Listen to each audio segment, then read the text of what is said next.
Hey, welcome to the lecture. This will be the first of many. Probably only have one this week. This week one, and you got a slew of reading to do. I'm not going to try to pile stuff on you. I guess the best way to put it. What I'm going to do though is cover particular areas that I feel are important out of each one of these little sections. When you look in the syllabus, this is very important. Excuse me, to understand. When you look in the syllabus and you see the list of activities, the assignments, you'll see the reading assignments listed by topic. The textbook that we are going to be using actually doesn't have traditional chapters. It has topic areas. The topic areas I've identified in the readings, and there will be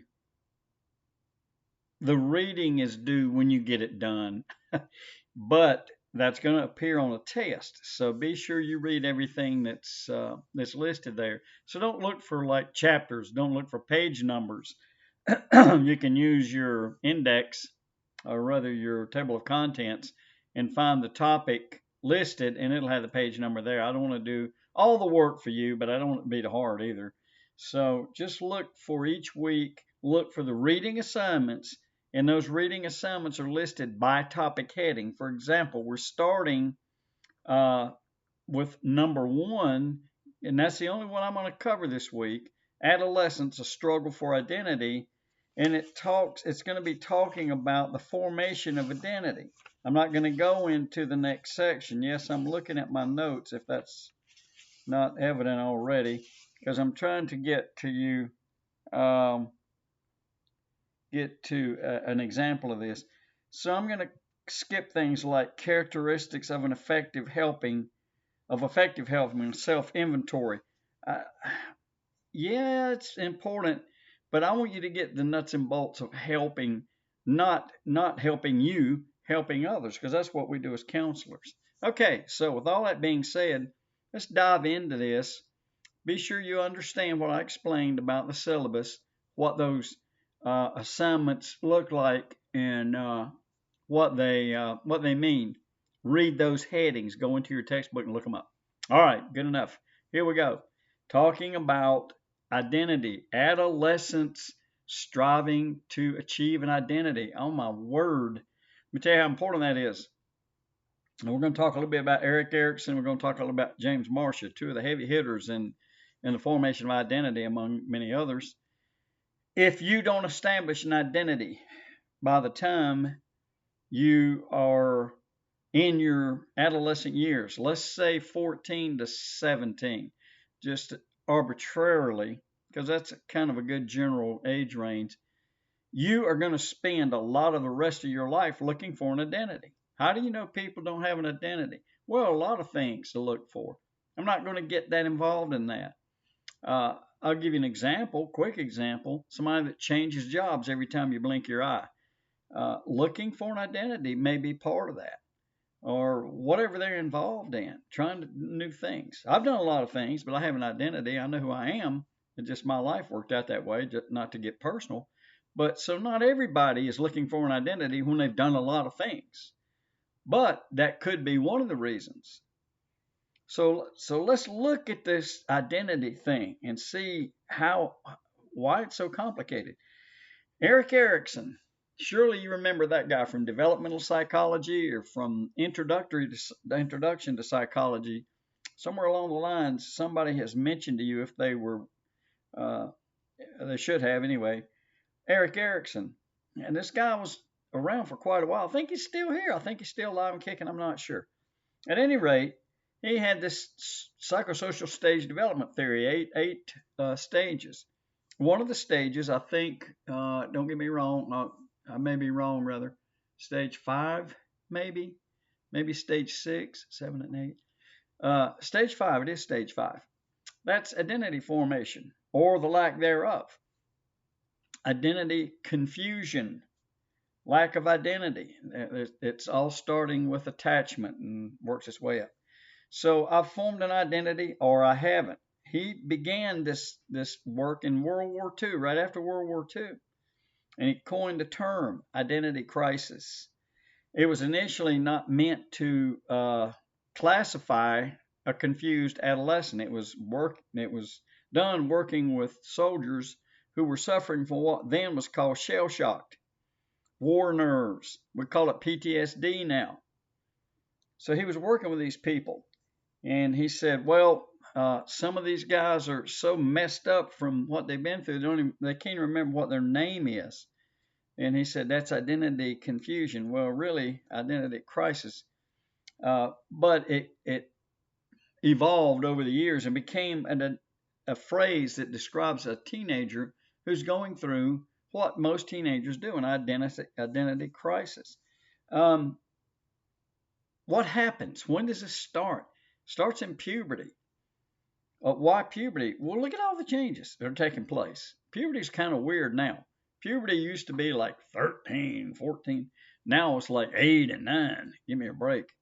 But nonetheless, puberty really is where hormones begin to kick in, things begin to change physically and mentally, and children are kind of confused because they're not really children, air quotes, anymore. They're beginning to become uh, little adults, so to speak. So they're going through this transition period, and they have a question: Who am I? Because they don't know. They were a kid just overnight. Now they're turning into an adult, and they don't get it. It's tough on them.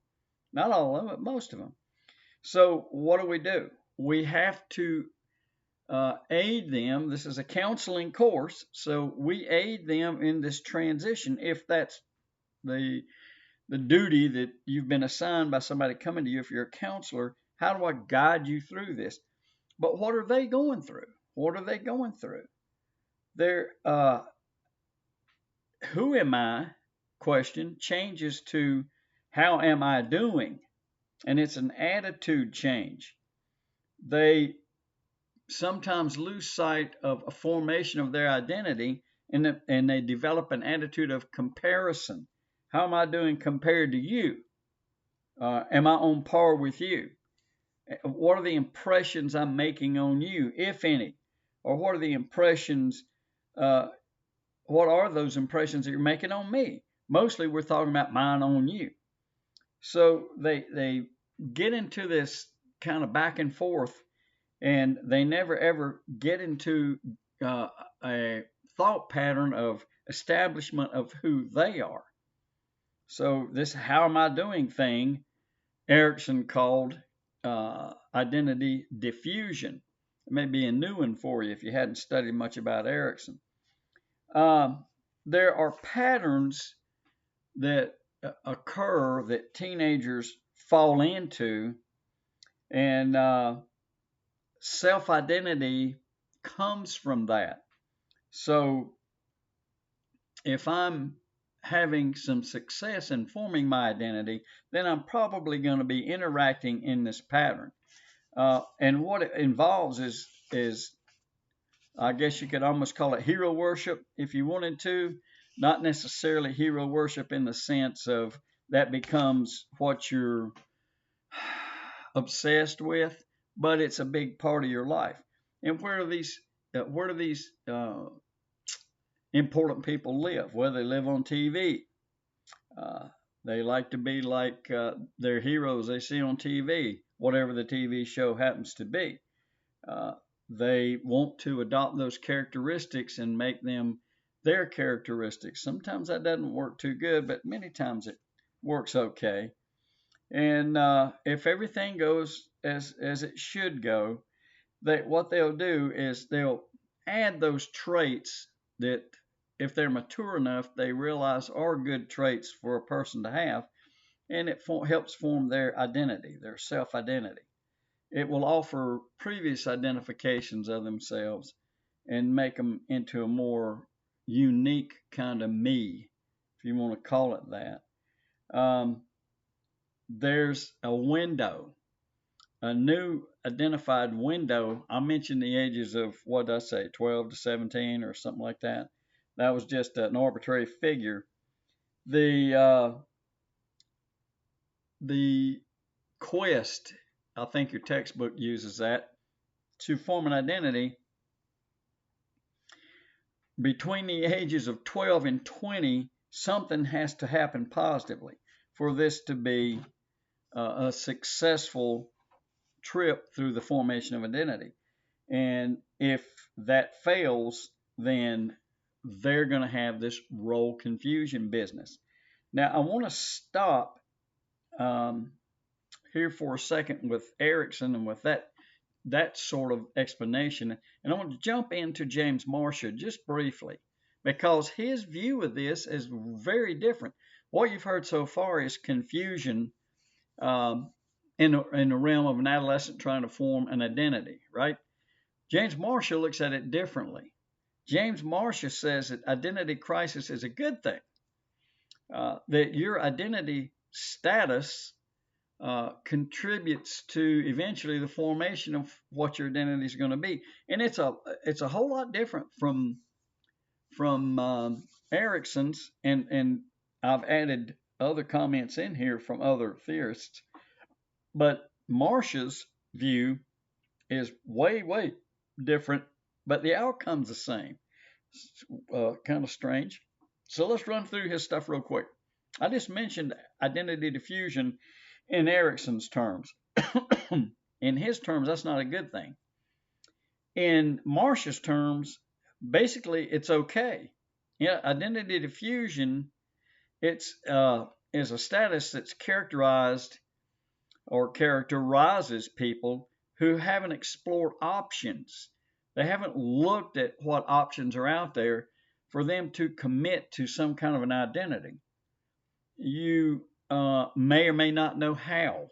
For example, they kind of drift around aimlessly and they make little connection with people around them. So they're not having this. I'm going to use a word that really doesn't mean what you think it means. It does what I want it to mean. That word is imprint. They're not imprinting on anyone else. There's another definition of that word. I won't go into it. So little connection, little sense of purpose in life. That's okay if it doesn't become totally negative.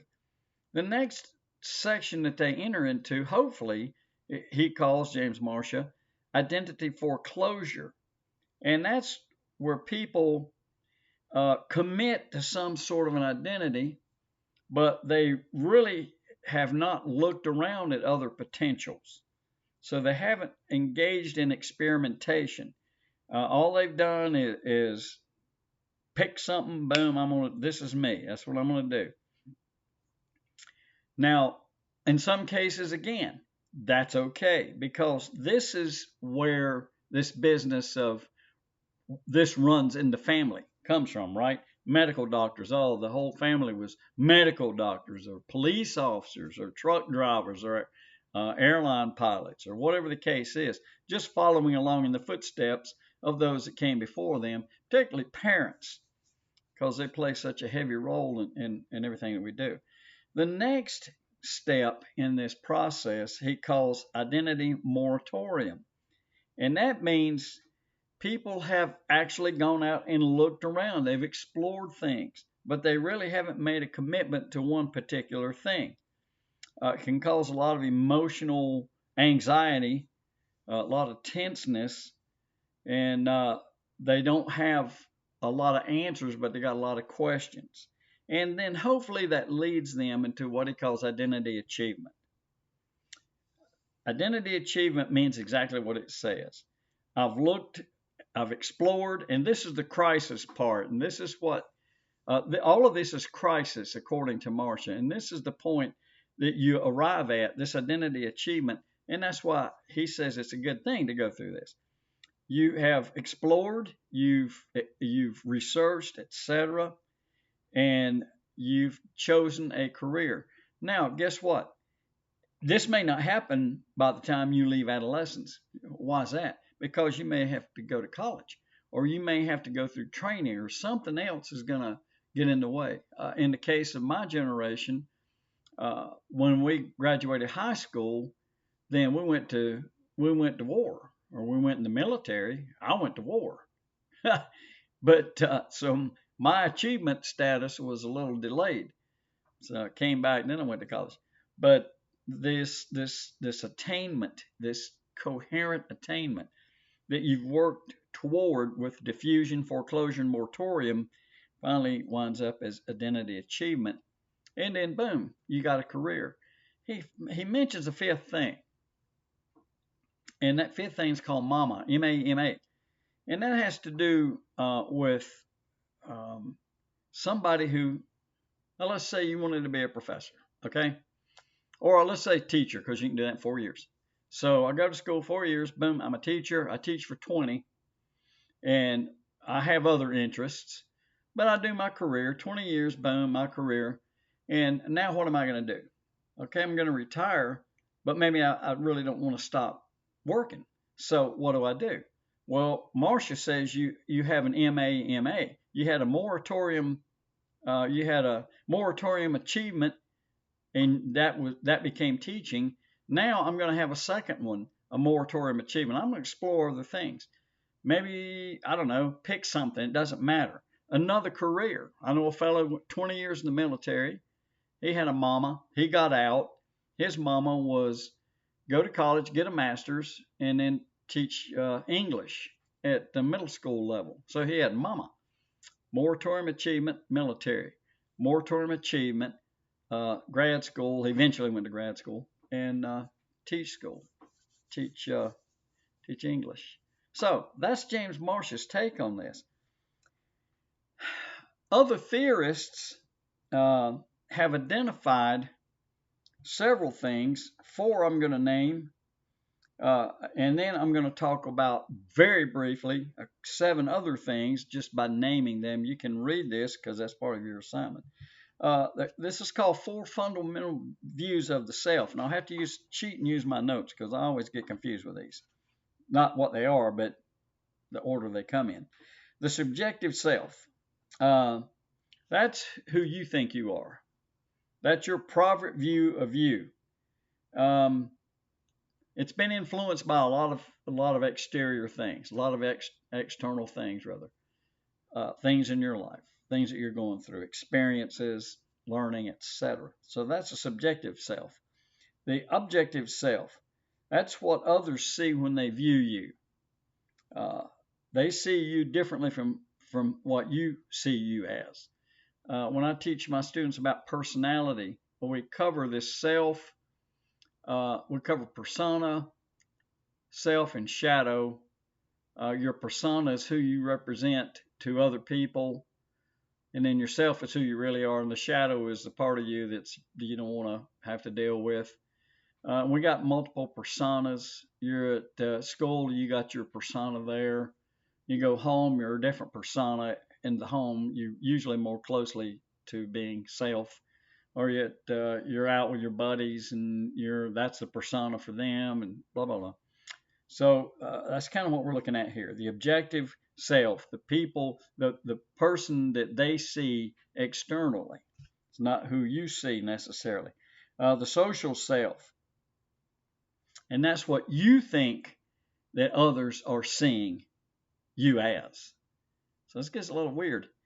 Subjective, hey, that's who I think I am. Objective, that's who I think. That's who other people see. And then this social self, that's what I think other people see. And then finally, the ideal self, that's who I want to be in the end. So that's achievement of an identity. Do you get there? No guarantees. That's the 4. Now let's quickly run over these 7. I promise it's quick. How do adolescents search for identity? I'm only going to give you the headings because I want you to read these. Family relations. Sometimes tough. Status symbols, number 2. What are status symbols? Well, obviously material things or prestige. Football players back in my day in high school, that was the biggie. That if you were a football player, oh my goodness, you owned the campus. That's a status, right? 55 Chevrolet, 1955 Chevrolet, 1956 Chevrolet. If you owned one of those, you were a big man on campus. Status symbol. So that was material. Football wasn't material as an activity, obviously, but it was viewed that way. Grown up behavior.